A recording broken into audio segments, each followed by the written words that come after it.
মাসের যতগুলো খুতবা আছে ওয়াহাবিদের লেখা খুতবার বই, একটাতে বিষয় নাই, বিষয় আহলে বাইতের ফজিলত গুরুত্ব নাই। শুধু সুন্নিদের খুতবা ছাড়া কোন খুতবায় বাতিলদের আহলে বাইতের উপরে ফজিলতের উপরে কোন খুতবার আলোচ্য বিষয় নাই। তাতেই বোঝা যায় এরা এজিদি, আমরা আহলে বাইতের আশের কথা কম। দুনিয়াতে একটা জিনিস আমরা দেখি কি, এক গাঞ্জা করের দালাল আরেক গাঞ্জা করে, এক ফেন্সিডিল খোরের দালালি আরেক ফেন্সিডিল করে। কথা কর। আপনাদেরকে আমি প্র্যাকটিক্যাল একটা প্রমাণ দেখাচ্ছি বোঝার জন্য।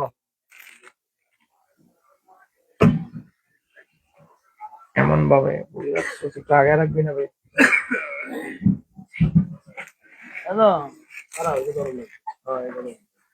এই যে কিতাবটা, এটা লেখা হয়েছে আজ থেকে 750 বছর আগে। যেরকম আমার হাবা লিখেছেন ইমাম ইবনে কাসির, যার তাফসীর ইবনে কাসির আমাদের জামাত ইসলামের ভাইরা, আহলে হাদিস ভাইরা, কওমি ভাইরা একটু বেশি বেশি পড়ে। সেই ইমাম ইবনে কাসির ইতিহাসের বই লিখেছেন আল বিদায়া ওয়ান নিহায়া। এটা 8 নম্বর খণ্ড। আমরা অনুবাদ করি নাই ভাই, অনুবাদ করছে কি ইসলামিক ফাউন্ডেশন বাংলাদেশ গভর্নমেন্ট।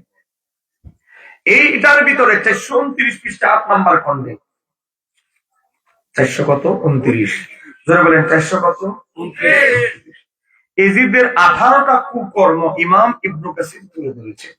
18টা কুকর্মের ভিতরে এজিদের 16 নম্বর কুকর্ম হলো, আমি যদি ভুয়া তথ্য দিয়ে আমার ভাইরা ধরবে, প্রতিদিন সে মদ পান করে। আসলে ভাই প্রতিদিন শব্দটা আছে, প্রতিদিন যে এজিদ মদ পান করত, আমাদের মতো ব্যক্তি কি এজিদকে ইমাম মানলে জান্নাতে যাব না জাহান্নামে? আমাদের জন্য কি জান্নাত অপেক্ষা করবে না জাহান্নাম?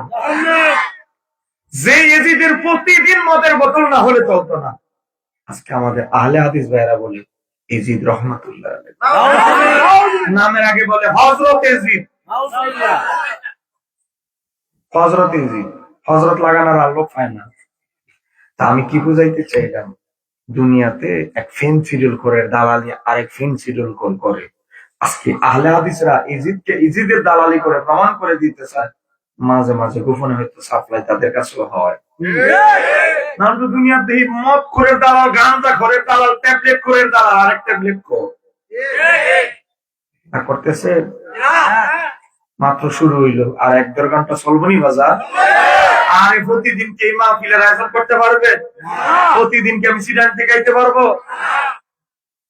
হক চিনতে হবে। আজকে আমার আলোচ্য বিষয় হচ্ছে আপনাদেরকে হকের রাস্তা দেখায় যাব, বাকিটা আপনাদের ইচ্ছে। হক বুঝাই দিয়ে যাবো, হকের রাস্তা চিনিয়ে দিয়ে যাব।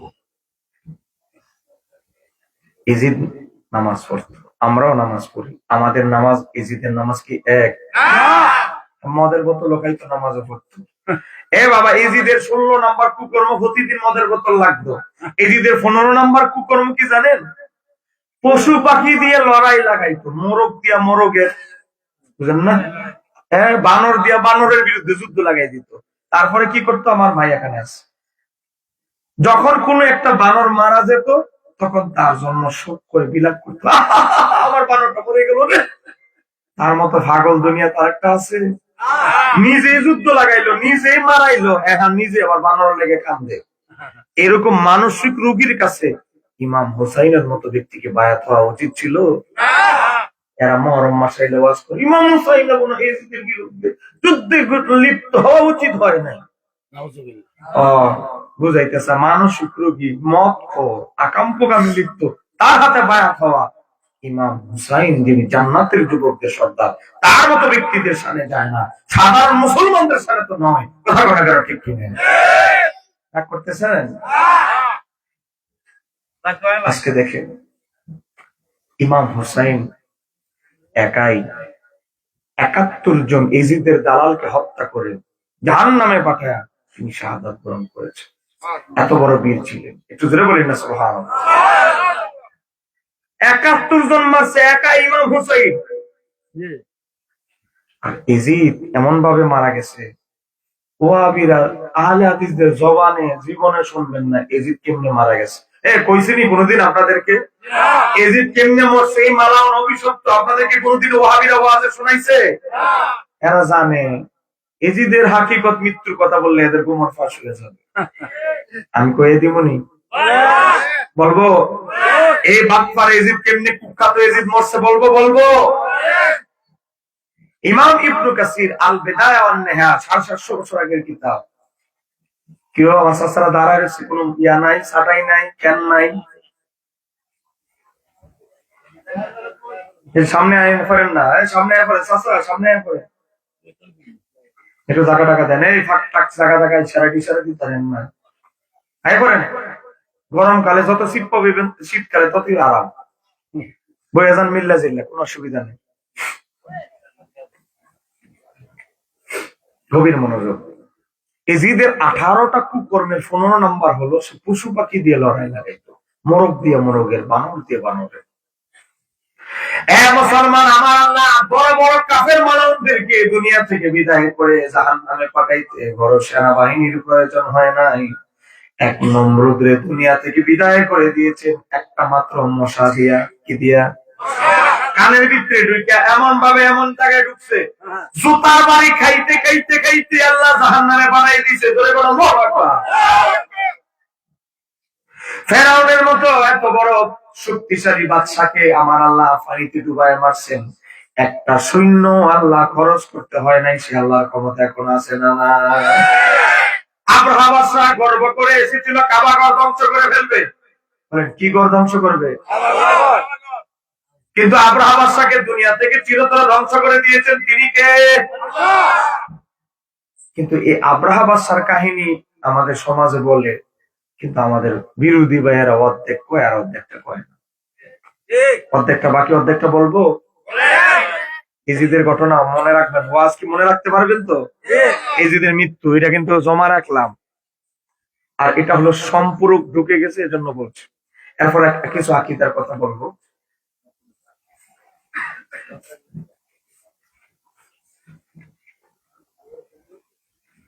ইমাম জালালউদ্দিন সুয়ুতী একটি কিতাব লিখেছেন, এই কিতাবটির নাম হচ্ছে আল খাসায়েসুল কুবরা। 9ম শতাব্দীর মুজাদ্দিদ ইমাম সুয়ুতী, যিনি 2 লক্ষ হাদিস ওনার সিনার মাঝে মুখস্থ ছিল। জালালউদ্দিন সুয়ুতী 75 বার দেখলো নবীজি, এত দেখার পরেও তার তৃপ্তি তাহার হলো না। মদিনা মদিনা আশিক মুমিনের ঠিকানা। একটু জোরে বলে, মদিনা আশিক মুমিনের। হায় হায় দিদার চেয়ে কান্দ সবাই, হওনা নবীর দিওয়ানা। মদিনা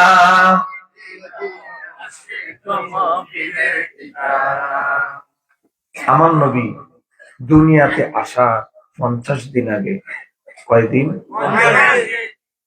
আব্রাহা বাদশা সব ঠিকঠাক করে রাখছে। মক্কা ধ্বংস করে দিবে, কাবা ঘর ভেঙে ফেলবে। সমস্ত মানুষ মক্কা ছেড়ে ভয়ে, আব্রাহা বাদশা হাতির তলে করে মরাচ্ছে, ভাগ্যে ফেলায় যায়। ব্যাগ বিস্কিট টিয়া পয়সা যা আছে সব নিয়ে চলে গেছে মানুষ। মক্কা খালি, শুধু মানুষ ছিল 3 জন। বলেন, নবীর দাদা, নবীর দাদি, আর আমার নবীর মা আমেনা বিনতে ওয়াহাব। সুবহানাল্লাহ। আমার নবীর দাদা আব্দুল মুত্তালিব, এই ইমাম সুয়ুতী আল খাসায়েসুল কুবরা কিতাবের 63 পৃষ্ঠায় এসেছে। আমার নবীর দাদা আব্দুল মুত্তালিব কাবা ঘরের সামনে গেলেন, ওই আব্রাহা বাদশার সামনে গেলেন, গিয়ে বললো, আব্রাহা বাদশা, কি তোমার সাথে কি আমার ব্যক্তিগত কোনো সমস্যা আছে? না। আমার ওটগুলো নিছো কেন? আমার ওটগুলো আমাকে দিয়ে দাও। আব্রাহা বাদশা বলে, তুমি কি কাবা হেফাজতের ব্যাপারে কিছু বলবে না? আমি কাবা ঘরের খাদেম, কাবা হেফাজতের মালিক কে? আল্লাহ। আমি কি হেফাজতের মালিক নাকি? আমি তো কাবা ঘরের একজন খাদেম, মুতাওয়াল্লি। হেফাজত যার ঘর তিনি হেফাজত করবে। উটগুলো তো কোনো দোষ করে নাই, আমার সাথে তো তোমার ব্যক্তিগত কোনো সমস্যা নাই। আমার উটগুলো আমারে দিয়া দাও। কোন কোন রিওয়ায়াতে এসেছে 200 উট, কোন কোন রিওয়ায়াতে এসেছে 100 উট। আমার উটগুলো আমাকে দিয়ে দাও। সিরাতে হালবিয়াতে এসেছে। করে আব্দুল মুত্তালিবের উটটি করে 10টা খাইলেস, কাঁচা যা 10টা খাইলে দিয়া দিবা এগুলো। নবীর দাদা আব্দুল মুত্তালিব উটগুলো নিয়ে এসেছেন। আসার পরে এবার কাবা হেফাজতের জন্য কি করা যায় তিনি ভাবতেছেন। আমার নবীর মা আমেনা বিনতে ওয়াহাব আমার নবীর মা আমেনাকে কাবা ঘরের সামনে দাঁড়া করালেন। দাঁড়া করা ইবনে আব্বাস রাদিয়াল্লাহু তাআলা আমার নবীর দাদা আব্দুল মুত্তালিব বলে, মাওলা আমার পুত্রবধূ আমেনার গর্ভে এক মহান ব্যক্তি আছে, তোমার বন্ধু আছে। তোমার বন্ধু এই মক্কা অবস্থান করছে আর মক্কা ধ্বংস করে ফেলবে আব্রাহা বাদশা, এটা কেমন করে হতে পারে মাওলা? মাওলা আমার পুত্রবধূ আমেনার গর্ভে যে মহান ব্যক্তি আছে সেই ব্যক্তির উসিলায় তুমি আব্রাহা বাদশার বাহিনীকে চিরতরে দুনিয়া থেকে নিশানা মুছে দাও। আব্রাহা বাদশা বাহিনী নিয়ে এগিয়ে আসতেছে। আব্দুল মুত্তালিব আমার নবীর মা আমেনা বিনতে ওয়াহাবকে কাবা ঘরের ভিতরে ঢুকাইয়া দিলেন। ও আমেনা তুমি কাবা ঘরের ভিতরে থাকো, আমার নাতির উসিলায় আল্লাহ মক্কা হেফাজত করবে। জোরে বলেন সুবহানাল্লাহ। মুসলমান আমাদের ওয়াহাবী ভাইরা অর্ধেক বলেন অর্ধেক কেন বলেন না? আব্রাহা বাদশার হস্তি বাহিনী কায় হাতি যখন আসলো কাবা ঘরের সামনে, হাতিরে যখন বলে কাবাটা পাড়া দিয়া ধ্বংস করে দে, কাবা ঘরের সামনে আসতে দেরি, হাতিটা সেজদা অবনত হতে দেরি না। কারণ কাবার ভিতরে কাবারও কাবা অবস্থান করছে। বলেন আমার নবী কাবারও খুলে দেখো, খুলে দেখো মৌলবী, কিতাবের নাম সিয়ারু আলামিন নুবালা, ইমাম যাহাবী 750 বছর আগে লিখেছে। মক্কা বিজয়ের পরে হযরতে বেলাল কাবা ঘরের ছাদের উপরে উঠলেন।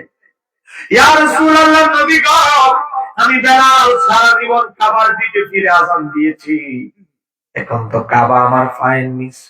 কথা বলেন, কাবা এখন কোথায়?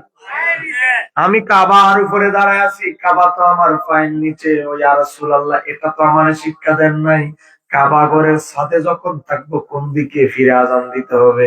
আমার নবী মুস্কি হাসি দিয়ে বলে, বেলাল তুমি কি জানো না, আমি নবী যখন সুবহে সাদিকের সময় দুনিয়ায় আসি, আমার দাদা আব্দুল মুত্তালিব কাবা ঘরের সামনে ঘুমায়েছিল।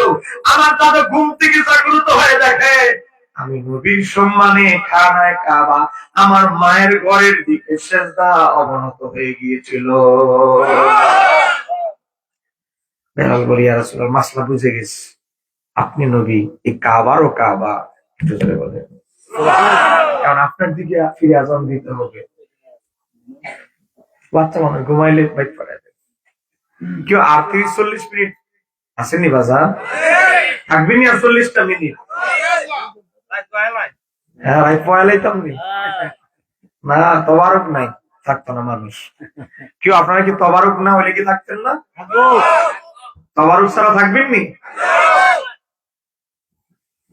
আমি অসুস্থ, কালকে 3 দিন ধরে আমার জ্বর, গতকালকে থেকে ডায়রিয়া। প্রথম মাহফিলে করছি, একটা আনার খেয়ে আপনাদের মাহফিলে আসছি, এই যে এখানে এই জায়গায় এসে একটা আনার খাইলাম। এই আনার এটা শক্তি দিয়ে ওয়াজ করতেছি, শরীর খুবই দুর্বল, ডায়রিয়া অনবরত। কারণ আমরা বিভিন্ন জায়গায় খাবার খাই, আসলে এক খাবারের সাথে আরেক খাবার অ্যাডজাস্ট হয় না। সবচেয়ে বড় সমস্যা হলো আমরা বক্তারা খাবার খাইতে গেলে আমরা খাই 3 জন, 17 জন চতুর্দিকে ঘেরাও করে দাঁড়ায় থাকে। কোন সময় কার বদনজর লেগে যায় বলা যায় না, এটা আমরা বলতেও পারি না, বের করে দেন। আমরা এমন এক মহা মুশকিলে পড়ি, সবসময় অনেক সময় আমরা বদনজরে আক্রান্ত হয়ে যাই। কারণ অনেক মানুষ ক্ষুধার্ত পাশে দাঁড়ায় দিচ্ছে, আমি খাইতেছি, এটা অনেক সময় এটা প্রভাব ফেলে। কেউ রাগ করতেছেন নাকি? আবার হুজুর গেলে আপনারাই খাইবেন, আমরা কি দোষ করলাম? গভীর মনোযোগ।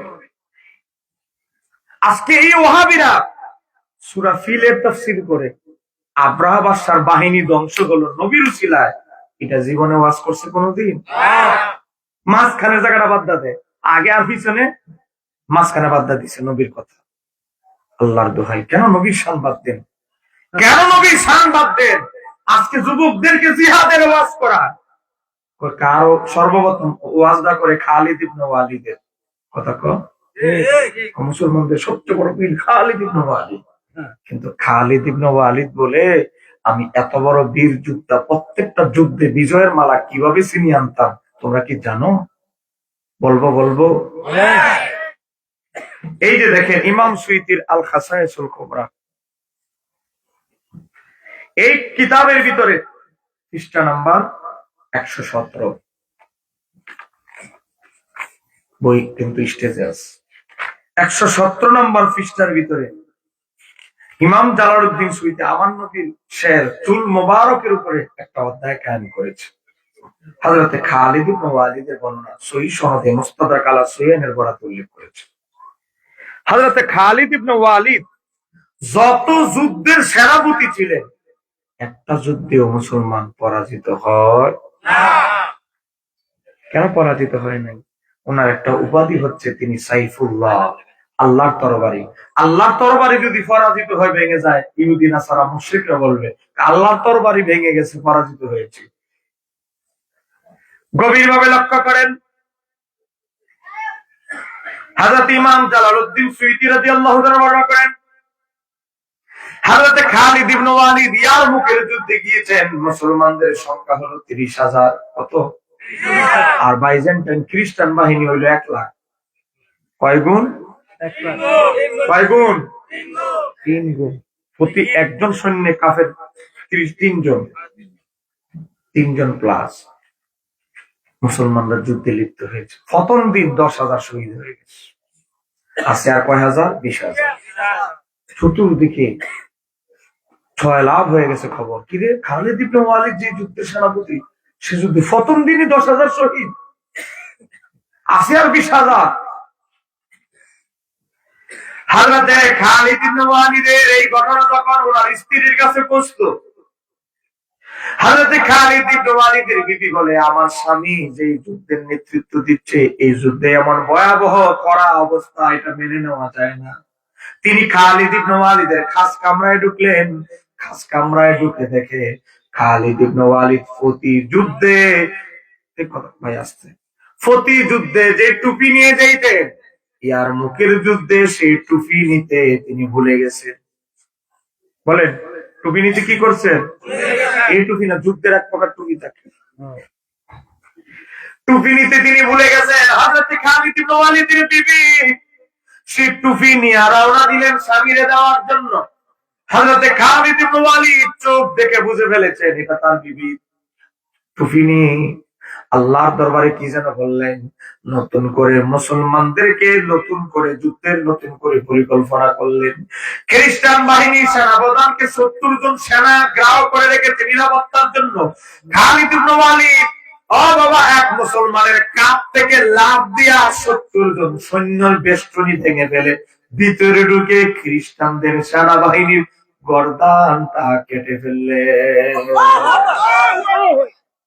খ্রিস্টান সেনাবাহিনীর প্রধান যখন মরে গেল, যুদ্ধের মধ্যে ছত্রভঙ্গ হয়ে গেল, আর মুসলমান তাদেরকে কচু কাটা করতে লাগলেন। ইয়ারমুকের যুদ্ধে মুসলমানরা বিজয় ছিনিয়ে নিয়ে আসে। সবাই ধরছে, ও খালিদ ইবনে ওয়ালিদ, যুদ্ধ তো আমরা হেরে যাব, আমরা এই প্রান্তে ছিলাম, এভাবে জয়ী হলাম, আপনি টুপি, আপনার এই টুপির মধ্যে স্পেশাল কি আছে, আমরা কি আপনার টুপিটা একটু দেখতে পারবো? হযরত খালিদ ইবনে ওয়ালিদ বলে, আমার সঙ্গী সাথী, আল্লাহর হাবিবের দরবারে আমি একবার গেলাম, আল্লাহর হাবিবের চুল মোবারককে কাটা হচ্ছে, নাপিত নবীর চুল মোবারক গুলো কাটতেছে, আর সাহাবীরা ধাক্কা ধাক্কি লেগে গেছে, কে কার আগে নবীর একখানা চুল মোবারক হেফাজত করবে। বন্টনের প্রতিযোগিতা লেগে গেল। আমি খালিদ ইবনে ওয়ালিদ লাফ মেরে সবার আগে চলে গেলাম।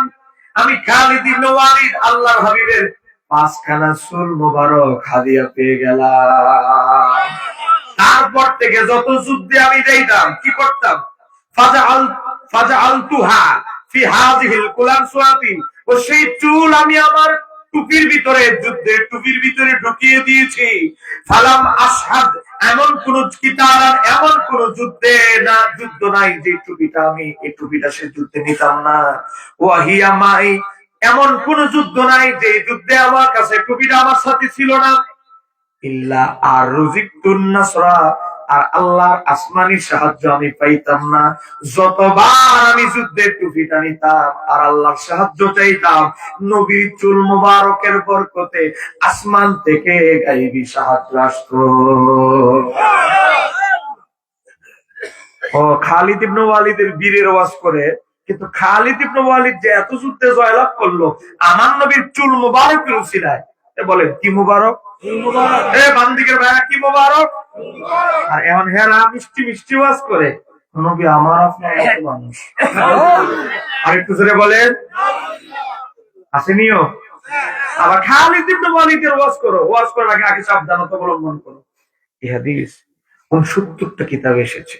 ইমাম সুয়ুতির আল খাসাইসুল কুবরা প্রথম খণ্ড ১১৭ পৃষ্ঠা, ইমাম তাবরানীর আল মুআজামুল কবির ৩৮০৪ নম্বর হাদিস, মুস্তাদরাক আলা সুয়াইনের ৫২৯৯ নম্বর হাদিস। আর কত কম, ইমাম আবু নাঈম ইসমাইলের দালাইলুন নুবুওয়াতের ৩৬৭ নম্বর হাদিস, ইমাম বাইহাকির দালাইলুন নুবুওয়াতের ৬ নম্বর খণ্ড ২৪৯ পৃষ্ঠা। কতলা লাগবে রেফারেন্স।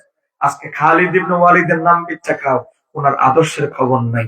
বুঝা গেল আপনি আমি কত চুল কাটতে কত সেলুনে ফেলাই দিছি, আপনার চুলের উপরে কতজনে বর্জ্যতা বাড়ায়, আর আমার নবীর চুল মোবারকের কি শান। সুবহানাল্লাহ। সেই নবী কি আমার আপনার মতো হতে পারে? হযরতে ইমাম শামসুদ্দিন সাখাবী একটি কিতাব লিখেছেন দুরূদ শরীফের উপরে, নাম হচ্ছে কাউলুল বাদী। সেই কিতাবের ভিতরে এসেছে দুই ভাই। কয় ভাই? তারা করছে কি, সাহাবীদের যুগ থেকে ধারাবাহিক ভাবে বাবা মারা গেছে, বাবার ওয়ারিশ সূত্রে সম্পদ পায় না, ছেলেরা সম্পদ পাইছে, সম্পদ ভাগ করে নিছে। সম্পদের ভাগের ভিতরে করছে আল্লাহর হাবিবের 4খানা চুল মোবারক ছিল ওই ব্যক্তির ঘরে। এখন সম্পদের ওয়ারিশ হিসেবে দুই ভাইয়ে দুই দুই করে নবী 4খানা চুল মোবারক বন্টন করে পাইলেন। এটাও বন্টন হয়েছে, এটাও হাদিয়া হিসাবে ধন সম্পদের মতো করে রাখা হয়েছে। বড় ভাই ছিল একটু লুবি, বলেন বড় ভাই ছিল একটু, ছোট ভাই আবার এটা বুঝে যে আমার ভাইয়ের দুর্বলতাটা টাকার জায়গা। ছোট ভাই ছিল নবীর আশে, সে বলে ভাই তোমার তো টেয়ার দরকার আর আমার নবীরে দরকার, তুমি 2খানা চুল মোবারক ভাগে পাইছো, এটা আমারে দিয়া লাও, আমার যত সম্পদ আছে সব তোমাকে দিয়ে দিব। আমার সমস্ত সম্পদের বিনিময়ে নবীর 2খানা চুল মোবারক আমারে দিয়ে দাও। দিয়ে দিছে। ওই ছোট ভাই আবার নতুন করে ব্যবসা দাঁড় করাইছে, সে অনেক ধনী হয়ে গেছে। আর বড় ভাই নবীর চুল মোবারক বিক্রি করে ফেলার কারণে আস্তে আস্তে আস্তে ফকির হতে হতে ভিক্ষার থালা নিয়ে রাস্তায় ঘোরা শুরু করেছে, কারণ সে আসল জিনিস হারিয়ে ফেলেছে। কথা কন ঠিক কিনা? নবীর চুল মোবারক, মুসলমান, নবীর চুল মোবারকের যদি এত পাওয়ার হয়, দামি হয়, সে নবীকে কম দামি না, অনেক বড় বেশি দামি। মনে আছে এজিদের মৃত্যুর কারণ, আজকে বললেছেন কেন? এবার জামু এজিদি ফিতনা আর হুসাইনি দল আর এজিদি দলের পরিচয় এবার যোগ্য। এবার আসেন, এই কথা কইস না, কথা কইলে কেমন হইব রে? দেখেন এজিদ সকালবেলা নিয়ত করছে বানরে যুদ্ধ লাগাবে। রাত্রেবেলা গত রাত্রে আমার আল্লাহ একটা বানরকে হুকুম দিলেন, হে বানর, আমি এজিদের মৃত্যু তোমার হাতে লিখে রেখেছি। সকালবেলা যখন তোমার প্রতিপক্ষ বানরের বিরুদ্ধে যুদ্ধে লাগাই দিবে, তোমার প্রতিপক্ষরে কামড় না দিয়া কামড়টা দিবে এজিদের শাহরগে, এজিদের ঘাড়ে। প্রতিপক্ষরে বানরে কামড়টা না দেয়, কামড়টা দিবি এজিদের ঘাড়টার মধ্যে। আমি বলছি না বাবা, 750 বছর আগের কিতাব, ইমাম ইবনে কাসিরের আল বেদায়া ওয়ান নেহা কিতাবের 8 নম্বর খণ্ড 429 পৃষ্ঠায় আছে, এজিদের মৃত্যুর কারণ ছিল যে, ভাই আপনি একটু দেখবেন দাড়ি কমা, এজিদের মৃত্যুর কারণ ছিল যে সে একদিন একটি বানরকে উঠিয়ে দোলা দিচ্ছিল, আর অমনি একটি বানর তাকে কামড় দেয়, আর কামড়ের বিশেষে মারা যায়।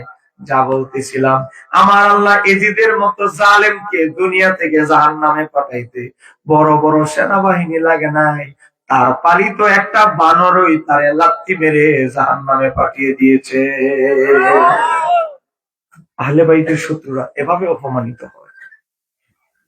সম্মানিত হাজিরিন, আমরা আহলে বাইতের পক্ষে আছি, যদি দুনিয়াটাও আমাদের বিরুদ্ধে চলে যায়, আমরা ইমাম হুসাইনের পথ ছাড়বো না, ইমাম হুসাইনকে ছাড়বো না। ঠিক কাজে বলতে হবে, ঠিক কিনা? আজকে যারা এজিদকে রহমতুল্লাহ আলাইহি বলেন, আবার এক বরিশালের ফিসা, হ্যাঁ, ওয়াজ করছে, ইউটিউবে সার্চ দিলে পাইবেন। এজিদ বলে 100 রাকাত নফল নামাজ পড়তো। মদের বোতল হইলে যা ফলে না, যে এমন সময় মদ খাইতো, এক এক সময় 3 ওয়াক্ত নামাজ কাজা হয়ে যেত এক মদের বোতলের নেশায়। সে এজিদ বলে 100 রাকাত নফল নামাজ পড়তো, যার ফরজ দেখানাটা নিয়ে বলে 100 রাকাত নফল নামাজ পড়তো। সে ফিসা আবার এখন নির্বাচনে দাঁড়াইছে। কথা কন চিনচিনি আপনারা? না আমার না করি, এর আবার দুই ভাই ফিসা, কেউ রাগ করতেছেন? সে যদি ইমাম হুসাইনের পক্ষে বলতো, তার আমরা সেলুট জানাইতাম। সে একটা মদখোরের পক্ষে দাঁড়াইছে, এজন্য আমরা তার নিন্দা জানাই। কথা কর একটু মহব্বতে করি, আল্লাহুম্মা সাল্লি আলা সাইয়্যিদিনা মুহাম্মাদ ওয়া আলা আলি সাইয়্যিদিনা নবী আছে কানে শুনি, চোখে নবীকে দেখলাম না, মনে চায় রিয়া যাইতাম ওই যে সোনার মদিনা।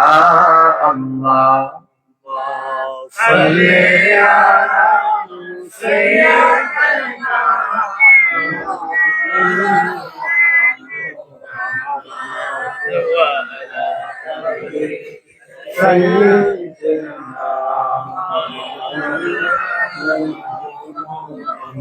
সম্মানিত হাজিরিন, আজকে এজিদের যারা দালালি করে, আমরা তাদেরকে এক নামে চিনি, খারিজি।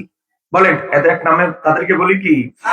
কারণ খারিজি ছাড়া কেউ আহলে বাইতের দুশমনী কেউ করে না। খারিজিরা বিভিন্ন সময় বিভিন্ন নামে পরিচিত, কোন সময় ওয়াহাবি, কোন সময় আহলে হাদিস, নাম পাল্টায়। মনে রাখবেন, বেজাল পণ্য নাম বারবার পাল্টাইতে হয়, বুঝেন না? দুধুকে একবার ম্যাজিস্ট্রেট ধরছে, হানা দিছে, নাম পাল্টায় টাইটেল আরেকটা লাগাই দিস। পণ্য কিন্তু একটা, ওই খালি সুল্লা ফালাই দিয়া আরেকটা লাগাই দিস। কারণ তার কথা হচ্ছে পণ্য তো একটাই, বেজাল পণ্য, যখন যেই নামে চালাইতারি। কিন্তু আমরা কি বেজাল পণ্য? আমাদের দল কি বেজাল? ও নবীর যুগ থেকে কিয়ামত পর্যন্ত আমাদের দলের নাম একটাই, আহলে সুন্নাত ওয়াল জামাত। সম্মানিত হাজিরিন, আজকে আমার আহলে হাদিস ভাইদেরকে বলবো, প্রত্যেকটা জায়গায় এই ইন্টারনেটের মাধ্যমে আমাদের কিছু যুবক, হাইব্রিড যুবক, এই আহলে হাদিসদের পাল্লায় পড়ে। আপনাদের এলাকার খবর জানি না, সিটাং এর কথা বলতেছে, আছে না নাই? এদের নামাজের মডেল দেখলে কথা ক ওয়ালাদ দোয়ালিন বলার পর কথা কন, তারাবি নামাজ কয় রাকাত কয়? আরে আপনারা তো সবই জানেন। লোক আই খাইছে মুসল্লি তো বড় কিছু আছে, আরে মসজিদই আছে। হাই হাই কয় কি? তাহলে একটু কল লাগে ওইটাম নি বাজার, এই দৌড়া পরিচয় একটু দিতাম নি আপনাদের। আর চলবো তুলে বাজার 2 ঘন্টা। কয়টা বাজে? ও 12টা বাজে, 12টা 2 বাজে, আর 50 মিনিট যায়। কি কর? আর দেখবেন পুরো 50-40 মিনিট গেছে। সময়ের বরকত নাই তো ভাই, বরকত নাই। বসেন, ফেসবুক টিপি তো, হাতের উঠা হাতে কি হইছে? কি তারে আমার খাদেম কো জাহের এক কাপ চা দিয়া, চা খাইবা? হ্যাঁ না কাছের ওষুধ খাবি? এইটা আবার সমস্যা, এই ওষুধ খাইলে ভালো ভালো ঘুমাই যাবি। সম্মানিত হাজিরিন, এই আহলে হাদিসদের সাথে আমাদের গন্ডগোলটা গোড়া। বলেন গন্ডগোলটা গোড়া মানে 1 নম্বর কালেমা থেকে শুরু করে, একটা বাচ্চা জন্মগ্রহণ করার পর মুসলমান হিসেবে আমরা কানে আজান দিই। কথা কো? আর একটা মানুষের শেষ বিদায় মানে দাফন করে দোয়া করি। এই তো শুরু আর শেষ। কথা বলেন, শুরু আর শেষ পর্যন্ত তাগুলোকে বেচা। শুরু মানে ডাইন কানে আজান দিব, ওই জয়ী হাদিসে কিন্তু চলবে না। আজান দিব বাচ্চার কানে, চলবে না বলে। আর লাশ দাফন করে দোয়া করব। এই দেখেন আব্দুর রাজ্জাক বিন ইউসুফ বই লিখেছে, রাসূল সাল্লাল্লাহু আলাইহি ওয়াসাল্লামের সালাত, পৃষ্ঠা নাম্বার 315। দাফনের পরে হাত তুলে মোনাজাত করা যাবে না, শরীয়তে তার কোনো ভিত্তি নেই। এতদিন কইছে জানাজার পরে দোয়া বেদা, এখন দাফনের পরেও দোয়া করা বেদা। আচ্ছা, এরপরে কি শুক্রবারে সবে বরাতে আমার বাপ মার জিয়ারত করতে পারবো? এবার লেখে কবরস্থানে গিয়ে সূরা ইয়াসিন বা কোরআন তেলাওয়াত করে দোয়া করা যাবে না, করলে কি হবে? তা সম্পূর্ণরূপে বেদাত। এখন আপনার আব্বা আমার কবর জিয়ারতি বন্ধ করে দিচ্ছে, জানাজার পরে দোয়া না, দাফনের পরে না, একেবারে এখন কবর জিয়ারতি বন্ধ। কিছুদিন পরে কইব দোয়া বলতে ইসলামে কিছু নাই, এরা খালি বাহির হইছে। কদিন পরে দোয়াই অস্বীকার করবো, দোয়ার অস্তিত্বই নাই। তা করতেছেন বাজার। আজকে দেখেন এই এদের বড় হুজুর আব্দুর রাজ্জাক বিন ইউসুফ, ইউটিউবে সার্চ দিয়ে দেখেন, আমার সামনে মোবাইলটা আমি বের করে দিই, সে বলতেছি আমি আব্দুর রাজ্জাক বিন ইউসুফ 20 বছর তদন্ত করে কালিমায়ে তৈয়বা লা ইলাহা ইল্লাল্লাহু মুহাম্মাদুর রাসূলুল্লাহ, এটা কালেমায়ে তৈয়বা, এটা কোথাও খুঁজে পাই নাই। কালেমা জিবাটা খুঁজে পায় না, হ্যাঁ দিন, সঠিক দিন খুঁজে পাওয়ার সম্ভাবনা আছে? 1% আছে?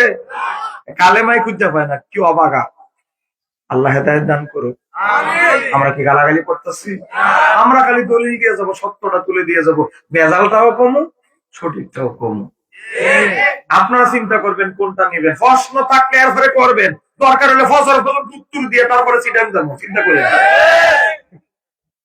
সম্মানিত হাজিরি, আমাদের কালেমা নবীর কালেমা কি এক? না। ওয়াহাবি যখন কইব নবী আমার মতো, তাহলে কবি নবীর কালেমা কি আর তোর কালেমা কি, দেখবেন চেহারাটা ফ্যাকাশে হয়ে যাবে। কি বাজান, ঠিক নিও? দেখেন আমি আপনাদেরকে বলছি, আমরা যে কালেমা পড়ি, এই কালেমা নিয়ে এদের ষড়যন্ত্র। এতদিন বলছে আমরা সুন্নিরা মাজারে শিরিক করি, এখন আমরা মসজিদের মধ্যে বলে শিরিক। এই দেখেন রাসূল সাল্লাল্লাহু আলাইহি ওয়াসাল্লামের সালাত, আব্দুর রাজ্জাক বিন ইউসুফ বই লেখছে, পৃষ্ঠা নাম্বার 63 পৃষ্ঠার ভিতরে লিখতেছে, দেখেন 63 মসজিদের দেওয়ালে পাশাপাশি আল্লাহ মুহাম্মদ লেখা, কি এটা শিরকি আকীদা। আপনাদের মহল্লা মসজিদ আসেনি বাজার, ডাইন দিকে আল্লাহর নাম, বাম দিকে নবীর নাম আছে না নাই? এরা কইরা বলে শিরিক। তার মানে আপনাদের গ্রামে আর মুসলমানই নেই, সব শিরিক করে মুশরিক হয়ে গেছে। আপনারা কি এদের সাথে একমত? যুক্তিটা দিছি কি দেখেন, দলিল তো নাই, বাংলা বাংলা হাদিস উত্তর দিস। এর দ্বারা আমরা সুন্নিরা নাকি আল্লাহর পাশে নবীর নাম লিখি, এর দ্বারা আল্লাহ এবং মুহাম্মদ সাল্লাল্লাহু আলাইহি ওয়াসাল্লামকে সমমর্যাদার অধিকারী গণ্য করা হয়। আমরা কি নবীর আল্লাহ সমান মনে করি? কুল মাখলুকাতে আমার আল্লাহ সমান কেউ হতে পারে? কিভাবে মিথ্যাচার করতেছে এরা। আমার আহলে হাদিস ভাইরা, আল্লাহর দোহাই, কোন কোন সুন্নি মুসলমান নবীর আল্লাহ সমান মনে করে একটা সুন্নি মুসলমান বের করেন তো।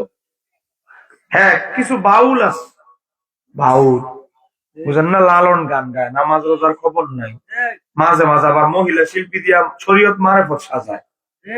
মারেফত দিছে কারে? শরীয়ত দিছে কারে? মহিলা শিল্পীরে। আর মারেফত দিছে এক হিন্দুরে, হ্যাঁ দিছে মারেফত। হ্যাঁ কি মারেফতে আছে না মরার ফতে আছে? হিসাব করে দেখেন, হিন্দু হ্যাঁ নিজে বিধর্মী, হ্যাঁ কি মারেফত হবে, হ্যাঁ তো নিজে মরার ফতে আছে, মুসিবতে আছে। এগুলো এরা মনে করে যিনি মুর্শিদ, তিনি খোদা, তিনি রাসূল। এই আকীদা আমরা বিশ্বাস করি না। আমরা মনে করি আল্লাহকে পাওয়ার মাধ্যম হচ্ছে আমার নবী। এই ভূমন্ডল আল্লাহ সৃষ্টি করেছে, এত কিছু সবকিছু আমরা জানতে পেরেছি আমার নবীর উসিলায়। আল্লাহ প্রকাশিত হয়েছে আমার নবীর উসিলায়, কথা কোন ঠিক কিনা? হ্যাঁ মুসলমান, আল্লাহর পাশে নবীর নাম লিখলে যদি শিরিক হয়, প্রযুক্তি দিয়েছে। এদের যুক্তিটা এদের দিকে একটু ফিরে দিই। এখানে একটা ব্যানার, এইটা কি ব্যানার? বলে না এটা কি ব্যানারের মধ্যে এদিকে লিখলাম আব্দুর রাজ্জাক বিন ইউসুফ, বুঝেন নাই? বরাবর এখানে একটা চিহ্ন, বরাবর এই পাশে লিখলাম আবু জাহেল। এখন আহলে হাদিসদেরকে জিজ্ঞাসা যদি করা হয়, দোনোটা নাম বরাবর লিখলাম, এক পাশে আবু জাহেল, এক পাশে আব্দুর রাজ্জাক বিন ইউসুফ। দোনোটা নাম বরাবর লেখার কারণে দুইজনের মর্যাদা কি এক সমান? বরাবর। কেন? আমার শায়েখ তো অনেক বড় আল্লাহ, অনেক বুজুর্গ, আর আবু জাহেল তো মুশরিক। আমার শায়েখের সাথে আবু জাহেলের তুলনা চলবে না। তুমি না কইছো না নাম দুইটা বরাবর হইল, মর্যাদা বরাবর বুঝা? এখানে আবার আবু জাহেলের সমান তোমাদের হুজুরের মর্যাদা বুঝায় না, নাম আলাদা ব্যক্তি আলাদা। আমরা তো এটাই বলি, নবী ব্যক্তি আলাদা, আল্লাহ ব্যক্তি আলাদা। কথা কও। আচ্ছা, আপনারা আমার একটা একটা উত্তর দেন, কোন তো আমরা বেশি বড় মুসলমান না আবু বকর সিদ্দিক বড় মুসলমান? আমি আপনাদেরকে একটা হাদিস দেখাচ্ছি, এরপরে যাব কালেমায় যাব। আল্লাহ হাবিবের একটা আংটি মোবারক, আল্লাহ হাবিবের আংটি মোবারক আবু বকর সিদ্দিককে দিলেন। আমি কিন্তু কিচ্ছা বলছি না, হাদিস দেখেন, লম্বা হাদিস, সময়ের কারণে আমি পুরাটা পড়লে 10-12 মিনিট যাইবো গা, এজন্য আমি মূল কথাটা বলছি। এই ছবি তুললে হেরে ফাড়াইবেন, হাইব্রিড শায়াক বুঝেন না, নতুন নামাজি হেরে ফাড়াইবেন, হবে তোমার হুজুরে ফাড়াও। ইমাম ফখরুদ্দিন রাজি আজ থেকে 950 বছর আগে একটা তাফসীর লিখেছেন, নাম হচ্ছে তাফসীরে কাবীর, খন্ড নম্বর 1, পৃষ্ঠা নম্বর 153। আমার নবী আংটি মোবারক খুললেন, আংটি চিনেননি আপনারা? হ্যাঁ আবু বকর, তোমার হাতটা খোলো। আমার নবীর আংটি মোবারক আবু বকর হাতে দিলেন। আবু বকর, এই আংটিটা নিয়ে স্বর্ণকারের কাছে চলে যাও। আপনাদের কিশোরগঞ্জ স্বর্ণের জিনিসপত্র বানায়, তারে কি কন? স্বর্ণকার। বন একটু আধা ঘন্টা পর, কষ্ট দিতাম না। স্বর্ণকারের কাছে যাও আবু বকর, স্বর্ণকারকে গিয়ে বলবা আল্লাহর নামটা সুন্দর করে যেন আমার আংটিতে খোদাই করে দেয়। নবী আবু বকর সিদ্দিক রুমাল দিয়ে ফেসায়া পকেটে নিয়ে হাঁটতেছে আর ভাবতেছে, আমার আল্লাহ আর শাহিমের পায় আল্লাহর পাশে তার বন্ধুর নামকে জায়গা দিয়েছে।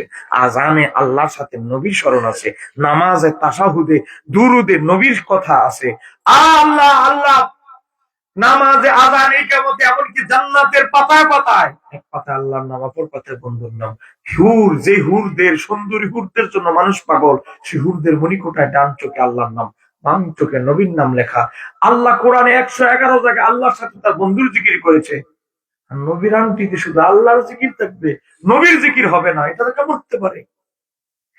আবু বকর সিদ্দিক স্বর্ণকারকে গিয়ে বললেন, হ্যাঁ স্বর্ণকার, আমার নাম আবু বকর, এটা সাধারণ কোন ব্যক্তির আংটি নয়, এটা নবী রাহমাতাল লিল আলামিনের আংটি মোবারক। হ্যাঁ আবু বকর স্বর্ণকার, এই জায়গার আংটির ডান পাশে হবে আল্লাহু, আল্লাহর নাম, আর বাম পাশে আল্লাহর নামের পাশে বাম পাশে হবে আমার নবীর নাম। কাজটা যদি সুন্দর হয়, বাজারে এই মজুরি যত রেট হবে কাজের, আমি আবু বকর কাজ সুন্দর হলে আমি তোমার মজুরি দ্বিগুণ পরিশোধ করব। 4 দিন পরে, 4 দিন পরে গেলে কাজটা একটু সুন্দর করে করতাম না, বকশিস পাইলে আবার কাজের প্রতি উৎসাহটা মানুষের ডাবল বাড়ে। কথা কও। 4 দিন পরে আবু বকর, হযরত আবু বকর সিদ্দিক 4 দিন পরে গেলেন, আংটির প্যাকেট দিলেন, প্যাকেট থেকে বের করে আবু বকর সিদ্দিক দেখে ডান পাশে আংটিতে আল্লাহ আল্লাহর নাম, বাম পাশে আমার নবীর নাম সুন্দর করে খোদাই করা। আবু বকর সিদ্দিক বলে, স্বর্ণকার, তুমি আমার হৃদয় খুশি করে ফেলেছো, তুমি আমারে বলো তো, এই কাজটা যদি অন্য জনের করতে কত টাকা মজুরি দাবি করতে? এত দিনার। আর যাও, আমি আবু বকর কথার পর খেলাফ করবো না, আমি তোমাকে দ্বিগুণ পারিশ্রমিক দিয়ে দিলাম। একটু জোরে বলা যাবে কি সুবহানাল্লাহ? আংটির প্যাকেট নিয়ে হাঁটতেছে। আমার আল্লাহ জিবরাইলকে ডাক দিয়ে বলে, জিবরাইল, আমার আবু বকর আমার নামের পাশ থেকে আমার বন্ধুর নামকে জুদা আলাদা করা পছন্দ করে নাই, আর আমিও আমার বন্ধুর আংটি থেকে আমার আবু বকরের নাম আলাদা করা আমি পছন্দ করি না। আমার নাম আছে ডান দিকে, বাম দিকে আমার দোস্তের নাম, আর নিচে তুমি আবু বকরের নামটা খোদাই করে দাও। আবু বকর সিদ্দিক হাঁটতেছে, উনি কি আর জানে কাম যে পরিবর্তন হয়ে গেছে, ভিতরে যে আংটিতে নাম পরিবর্তন হয়ে গেছে। হযরত আবু বকর সিদ্দিক আমার নবীর দরবারে আংটির প্যাকেট দেওয়ার পরে আরেক দিকে তাকে আছে, দেখেও না দেখার মতো চিন্তা করতেছে, নবীর নাম যে ডুবাইলাম, আবার নি ধমক টমক দিয়া দেয়, দেখেও না দেখার মতো করে আরেক দিকে তাকায় আছে। বারবার আবু বকর সিদ্দিক খেয়াল করলেন, নবী আংটি মোবারকটা বারবার উলট পালট করে দেখতেছে। কিরে এতবার দেখতেছে, নবী কথা কয় না, কিছু কয় না, বাম চোখে আর চোখে তাকায় দেখে কামদ হয়ে গেছে, আংটি তো আমার নামও আছে। আরে কামটা করছে কি স্বর্ণকারে? আরে কামটা করলো কি? হ্যাঁ, হাদিয়া বেশি দেওয়া, আমার নামও ঢুকাই দিল, আর হ্যাঁ দেখেন জায়গা মতো আমার কাম করে দিচ্ছে।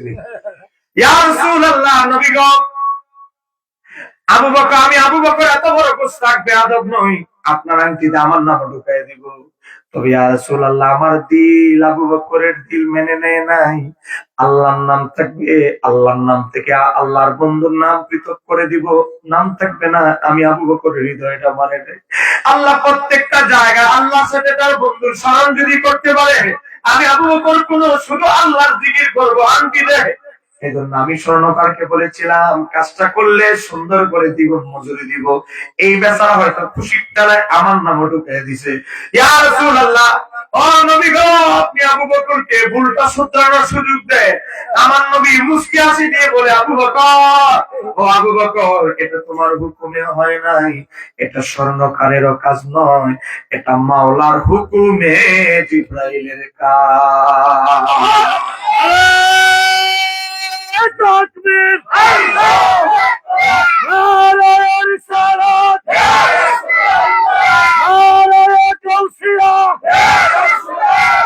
أهل السنة والجماعة مفتي شهيد البهدل الشاهد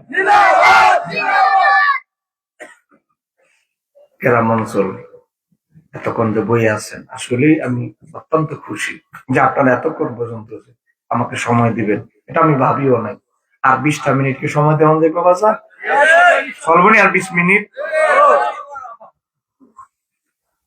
দেখবেন পুরো 20 মিনিট শেষ। আমাদের তো প্রতিদিন মাফিক, তো এক পেশা প্রতিদিন, আবার ল্যাপটপ, গাড়িতে কিতাবের কাজও করতে হয়, সুযোগ পেলে সব আমাদের করতে হয়। আবার সামনের ফেব্রুয়ারির 2 তারিখ, বলেন ফেব্রুয়ারি সবে বরাত নিয়ে আহলে হাদিসের সাথে বাহাস। কয়েকটা মাহফিল ক্যান্সেল করে রাখছি, কারণ আমাদের পড়াশোনা করতে হবে। কারণ বাহাসে এখানে অনেক প্রস্তুতি নিয়ে যেতে হয়, কোন সময় কোন প্রতিপক্ষ কোন কথা বলে ফেলে। আপনারা দেখেছেন অক্টোবরের 1 তারিখ এক আহলে হাদিসের সাথে আমার বাস হয়েছে। যারা ফেসবুক চালান দেখেছেন, কথা কোন ঠিক কিনা? 18 লক্ষ মানুষ একদিনে দেখে লেছে। এ ভাই, সেখানে প্রমাণ হয়েছে আহলে সুন্নাত ওয়াল জামাত সিগলা সিগলি করে না, সাফাবাজি দিয়ে কথা বলে না, দলিল দিয়ে কথা বলে। এই আহলে হাদিসরা গর্ব করতো, এদের 2-4 জন সাফাবাজ আছে, এরা মনে করতো সুন্নিদের মাঝে কোনো বাহাস, অনলাইনে বাহাস করবে এমন লোক নাই। এখন আমরা বাহাসের চ্যালেঞ্জ করলে আমি এখন সহজ রাজি হইতে চাই না। এরা বুঝে গেছে তাদের আগের ধারণা ভুল ভেঙে গেছে, কথা কোন ঠিক কিনা?